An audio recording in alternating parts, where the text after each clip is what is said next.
헌재 선고 때 선고문을 낭독하는 이 순서에 따라 그 결과도 좀 미리 나올 수 있다라는 분석하는 틀도 있습니다. 함께 보시죠. 뭐 꼭 이렇게 정확하지는 않습니다. 만약에 반대 또는 기각됐을 때는 주문을 먼저 낭독하고 선고 유지를 설명한다. 만장일치일 때는 선고 유지를 설명하고 주문을 낭독한다. 이렇게 나온다는 겁니다. 양태종 변호사님, 이게 꼭 100% 이렇게 되지는 않는데 어떤 흐름상 이렇게 될 수 있다 뭐 이런 것 같아요. 어떻게 보십니까? 이게 뭐 그 이제 선고 요지를 먼저 얘기할지, 그러니까 주문을 먼저 얘기할지, 아니면 뭐 주문 이유를 먼저 얘기할지가 뭐 법률이나 이제 규칙 같은데 규정되어 있는 건 아니고요. 다만 뭐 박근혜 전 대통령 이제 뭐 탄핵 심판 때라든가 뭐 다른 탄핵 심판 예에 비추어서 이제 의견이 만장일치가 됐을 경우에는 이제 뭐 결론 하나밖에 없는 거니까 사실상 이제 먼저 쭉 이유를 설명하고 마지막에 결론을 얘기하는 이제 일종의 미가식 구성이 될 거고. 근데 이제 결론이 좀 첨예하게 대립하는 경우에는 이제 먼저 두 가식처럼 결론을 정해놓고 그 다음에 이제 각각 의견, 뭐 다수 의견이나 보충 의견, 별개 의견을 설명하는 식으로 해왔던 것이 관례니까 이제 첫 문장을 보면은 이제 전체적인 구성이 어떻게 될지를 이제 예측할 수 있다는 이제 그런 걸로 보시면 될 것 같습니다. 그렇군요. 그래서 준비했습니다. 박근혜 전 대통령 당시 탄핵이 인용됐을 때는 결과를 먼저 얘기했고요. 최재해, 한덕수 이 기각이 됐을 때는 어떻게 나왔는지 한번 좀 들어보시죠. 피청구인의 법 위배 행위가 헌법 질서에 미치는 부정적 영향과 파급 효과가 중대하므로 피청구인을 파면함으로써 얻는 헌법 수호의 이익이 압도적으로 크다고 할 것입니다. 재판관 전원의 일치된 의견으로 주문을 선고합니다. 주문, 피청구인 대통령 박근혜를 파면한다. 먼저 주문을 선고하고 법정 의견의 요지는 김영두 재판관께서 주문 이 사건 심판 청구를 기각한다. 이 사건은 국무총리가 직무집행에 있어 헌법이나 법률을 위반하였는지 여부, 파면 결정을 선고할 것인지 여부에 관한 것입니다. 먼저 주문을 선고하고 주문 이 사건 심판 청구를 기각한다. 차이가 있군요. 물론 이제 대통령과 관련된 선고는 그 의미가 국무총리나 감사원장과 다르기 때문에 꼭 저 순서대로 가지는 않는다라는 점도 있습니다. 헌재 재판관들의 선택에 달렸어요. 자, 그 결과에 대한 이야기 좀 더 가져가 볼 텐데 전주 의원님, 뭐 헌재 재판관들을 직접 취재해 보셨다고요? 과거 헌재 재판관. 네, 박근혜 전 대통령 탄핵 당시에 근무하셨던 네. 재판관한테 물어봤어요. 왜냐하면 어제 전주회가 당시 네. 헌재 재판관을 만나서 인터뷰해 보니. 그러니까 어제 뭐 판결을 마쳤다 이제 이러한 보도가 나오지 않았습니까? 네네. 그래서 이제 그게 박근혜 전 대통령 때는 어떻게 했냐고 제가 여쭤봤더니 박 대통령 사건에서는 뭐 언론에 보도되는 바와 같이 그날 3월 10일 아침에 판결을 했다.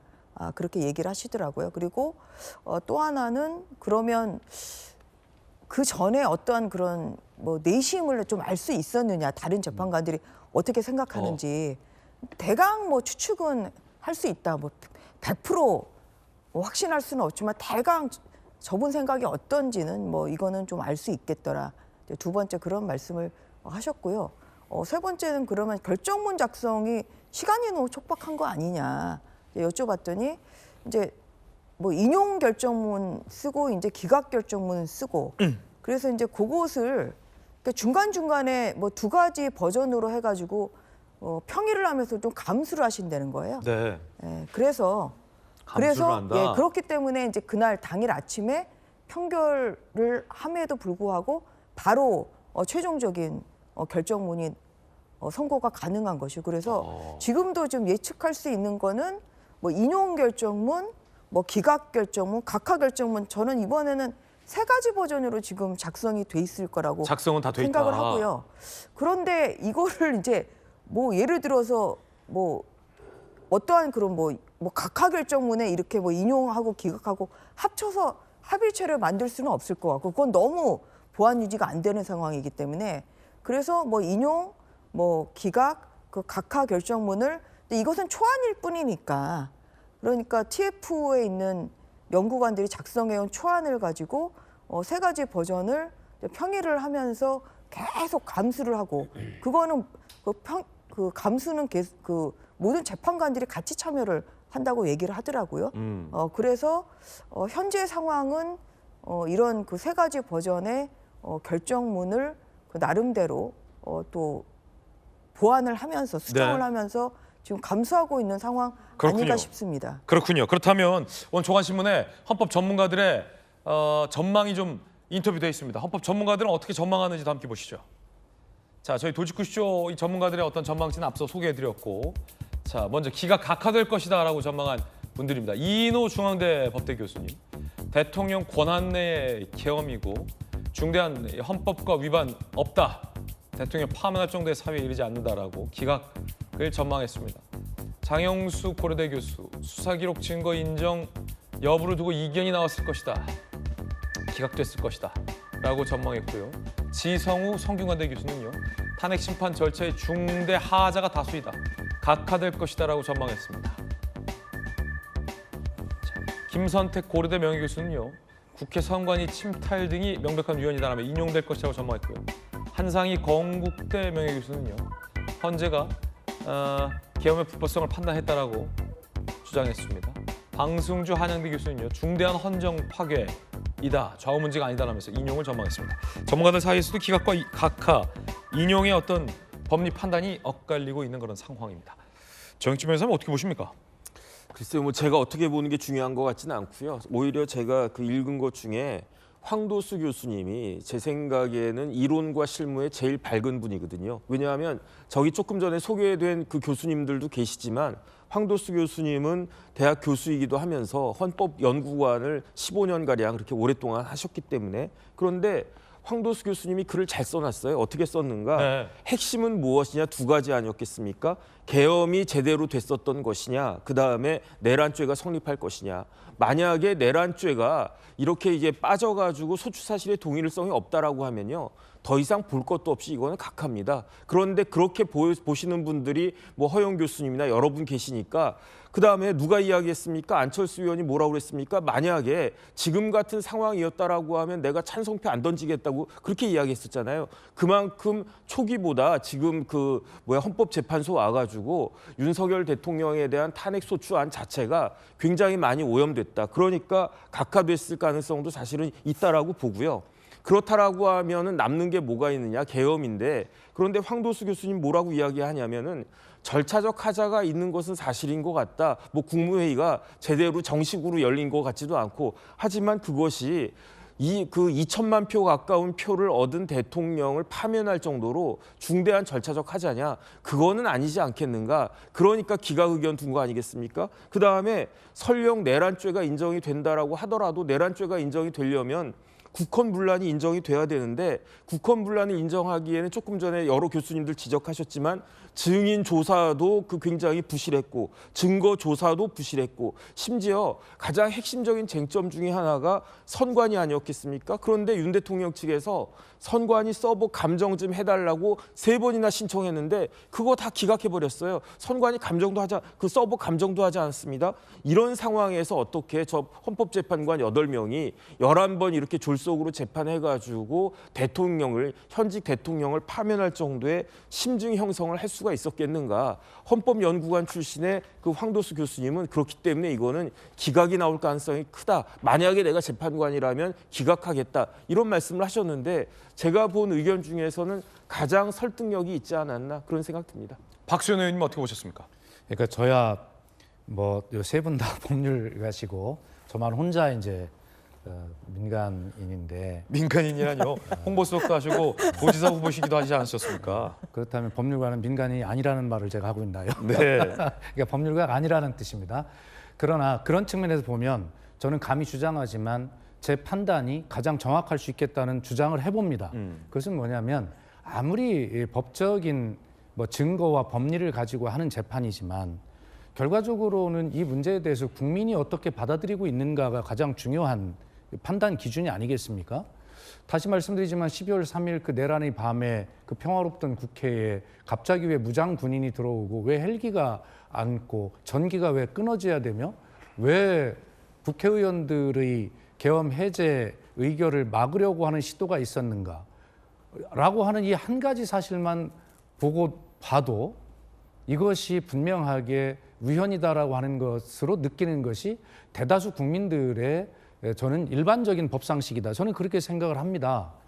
그런데 지금 이런 것들에 대해서 예를 들어서 우리가 뭐 미국 이야기를 많이 합니다만 미국의 대표적인 그 보수 논객 중에 하나인 빅터 차라고 하는 분, 문재인 정부 때 참 엄청나게 비판을 해댔죠. 그런데 이번에 뭐라고 했어요? 이 한국의 이 사태는 결과적으로 조기 대선을 통해서만 해결될 수 있다는 의견을 내잖아요. 그것은 뭐냐면 윤석열 대통령이 탄핵돼야 된다는 것을 이야기하고 있는 것이에요. 다시 말씀드리면 대한민국 국민의 100%는 아니지만 그래도 진영으로 갈라져 있는 그런 어떤 국민들을 빼더라도 중도층에 있는 국민들의 의견의 흐름을 보거나 그다음에 전 세계 언론들이 어떤 평가나 이런 것들을 상식적으로 보면 이것이 아까 말씀드린 대로 2천만 명이 뽑은 대통령이 과연 할 일입니까? 이러고도 이것이 아무 일 없었다는 듯이 기각되고 각하돼서 그냥 일상으로 돌아갑시다라고 이야기한다면 이 국민이 설득이 되겠습니까? 저처럼 법상식이 없더라도 일반적인 상식과 정의라고 하는 측면에서 이것이 어떤 것이다라고 보는 그런 어떤 판단에서 본다면 적어도 아무리 지금 어떤 법 절차, 법리 문제 이런 것들을 아무리 들여댄다 하더라도 그 큰 흐름을 바꿀 수 없다라고 하는 것이 계속된 저의 일관된 주장인 것입니다. 예, 전주혜 의원님. 저는 사실 저는 기각 가능성이 상당히 있다고 이제 보고 있는데요. 네네. 왜냐하면 대통령께서 아무런 일도 없는데 비상계엄 선포한 건 아닙니다. 물론 비상계엄이라는 그런 절차나 또 그런 방법 자체는 저는 그거는 잘못된 것이라고 생각합니다. 그런데 보십시오. 이게 지금 탄핵 소추 민주당이 일방적으로 소추한 그 탄핵 결과가 10전 10패잖아요. 그리고 심지어 아무런 이유 없이 헌법상의 권한정지 목적으로 결국은 손발을 묶기 위해서 방통위원장 탄핵했고 그리고 감사원장도 탄핵했고 다 초유의 사태입니다. 그리고 이제 국무총리도 물론 탄핵을 했습니다만 그래서 그런 걸 봤을 때 어떤 그런 비상적인 상황은 그런 맞는 거예요. 이건 도대체 비상사태다. 국정을 마비가 될 수밖에 없는 그런 상황으로 모은 것이 그게 민주당이죠. 그런 상황이 없이 평온하게 국정수행을 할 수 있는 상황에서 비상계엄을 했다고 하면 그건 당연히 파면감이라고 하겠지만 지금 이렇게 일방적인 줄탄핵으로 인한 그런 국정 마비 그리고 또 국회에서 이루어지는 여러 것도 일당의 독재죠. 의회 독재. 이런 상황에서 비상 사태였다. 이런 점이 저는 헌법재판관들로 하여금 고민하게 하는 그런 부분이 될 것 같고요. 그리고 또 그날 그래도 또 국회에서